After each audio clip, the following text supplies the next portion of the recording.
प्रियंका जी, आपका स्वागत है। फाइनली सीट तो बढ़ गई जी। 17 सीटें मिली हैं शायद जी। प्रत्याशी अभी तक 9 ही खोज पाई, आज अखबार में छपा है। 8 मिले नहीं।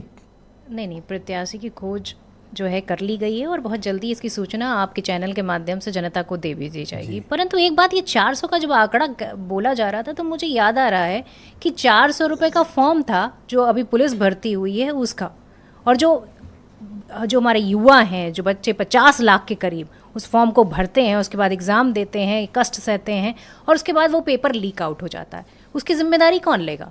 उसकी जिम्मेदारी इस भारतीय जनता पार्टी को लेनी होगी जो गारंटी की बात करती है। और गारंटी की बात तो ये भी करनी पड़ेगी। ठीक है, लेकिन ये बताइए आपकी 17 सीटें कैसे लीक हो गई? 17 सीटें लीक गठबंधन के पहले ही लीक हो गई थी कि आपको सिर्फ 17 ही मिलेंगी?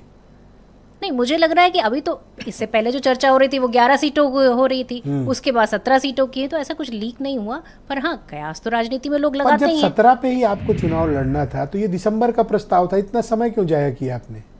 देखिए, लगता समय इसमें लगा कि गठबंधन जो है, जिस तरह से भारतीय जनता पार्टी गठबंधन को पूरी तरह से जो है डरी हुई महसूस कर रही थी, उसको थोड़ा और डराने के लिए भी किया गया। क्या डरना है यूपी में? आपके पास 2% वोट है, आपसे क्यों डरेंगे वो? देखिए, मुख्य विपक्ष की भूमिका में अगर कोई है तो वो कांग्रेस पार्टी है। कहाँ? और अगर कोई यूपी में? नेता नहीं, आप सुनिए मेरी बात, कोई नेता अगर आज डंके की चोट पर मोदी जी को ललकारता है, उनकी नीतियों को ललकारता है, तो सिर्फ एक ही इंसान है और वो है माननीय श्री राहुल गांधी जी।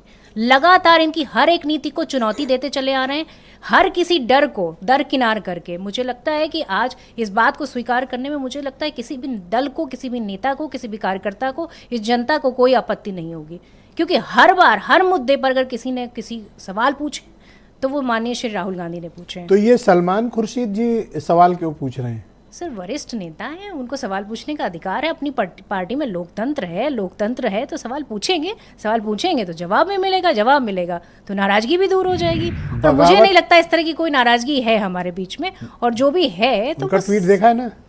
नहीं, देखिए, बगावत की बू आ रही है। नहीं, देखिए, भारतीय जनता पार्टी जो न करे वो थोड़ा ही है। बड़ी हंसी आ रही है। कोई बगावत नहीं है। उनके आपके दोस्त की पार्टी को खतरा है और इनको हंसी सूझ रही है। नहीं, अभी खतरे पे बताया। एक सेकंड में बोले, उनकी बारी है ना, आप बोले। देखिए विजय जी, खतरा तो इस देश के किसान को है। जिस तरह से एक किसान की हत्या कर दी गई है और उसके साथ में 250 से ज्यादा घायल हैं, आधा दर्जन की आंखों की रोशनी चली गई है। ये बताइए, पूर्णिया जी की सीट तो आप छुड़वा लाई, बाराबंकी।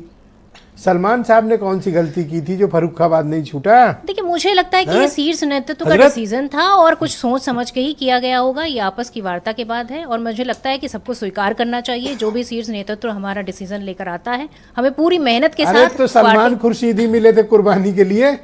सर, मुझे लगता है कि पूर्णिया जी का क्लियर और सलमान खुर्शीद की सीट सपा को। कुर्बानी की नहीं है बात, पार्टी में जो है, अगर आपको गुजरात में भरूच भी सर पहला राउंड है सर, आप सब रखें सर प्लीज। हाँ, देखिए, मुझे लगता है कि ये चुनाव बहुत महत्वपूर्ण चुनाव है। इसमें कोई पर्सनल और कोई किसी को अपना व्यक्तित्व नहीं, व्यक्तिगत कोई भी स्वार्थ नहीं देखना होगा और इस चुनाव में एकजुट होकर सबको लड़ना होगा। और आज नोटिस झेल लिए, उनकी वाइफ को ईडी बिठाए रहती है, पूछताछ। जब आप टिकट भी काट दे रहे हैं, अगला आदमी क्या करे, कहाँ चला जाए, कहाँ चला जाए? आप बताइए, चंदा वसूली कैसे करते हैं? चंदा वसूली आप देखिए, जितनी भी रेट पड़ती है उसके बाद चंदा वसूलते हैं। तो भारतीय जनता पार्टी अब चंदा वसूली पार्टी हो गई है। सलमान खुर्शीद की समस्याओं का कुछ समाधान पार्टी के पास है या फिर वो बागी बनेंगे? नहीं, मुझे लगता है कि कोई समस्या नहीं है और आपस की वार्तालाप से सारी चीजें सामान्य हो जाएंगी। और वो वरिष्ठ नेता हैं और काफी लंबे समय से कांग्रेस पार्टी के एक शीर्ष स्तंभ बनकर खड़े हैं। बहुत शुक्रिया रोहित।